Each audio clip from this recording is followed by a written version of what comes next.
आज ऑफिशियली तिपरा मोथा के चेयरमैन होने के पोस्ट में रहकर आघोर देबबर्मा जनरल सेक्रेटरी आईपीएफटी को चिट्ठी दे दिया है और मैंने क्लियरली कहा है मुझे पार्टी का नाम या पोस्ट में कोई इंटरेस्ट नहीं है।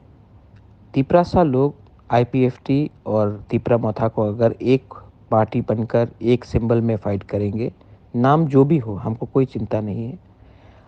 तिपरासा लोग थानसा देखना चाहते हैं और इस बार अगर हमारा थानसा हुआ तो गवर्नमेंट ऑफ इंडिया से हम अपने लोगों को कुछ दे सकते हैं। अगर हम लोग एक नहीं हुए तो हमें कुछ नहीं मिलेगा।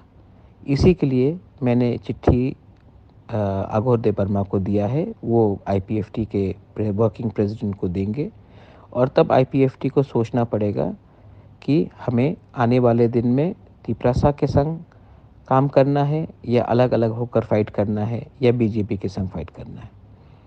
लेकिन मैंने अपना point of view black and white में सबको दे दिया है।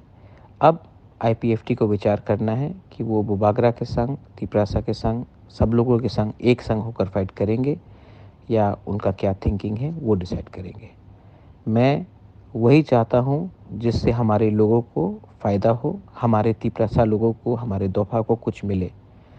और ये जो थानसा का कॉल है, इससे कुछ लीडर लोग खुश नहीं होंगे, लेकिन पब्लिक को लीडर से मतलब नहीं है। पब्लिक को अपना अधिकार चाहिए और हमको पहले अपना तिपरासा के बारे सोचना है, उसके बाद लीडर के बारे सोचना है। Bell I know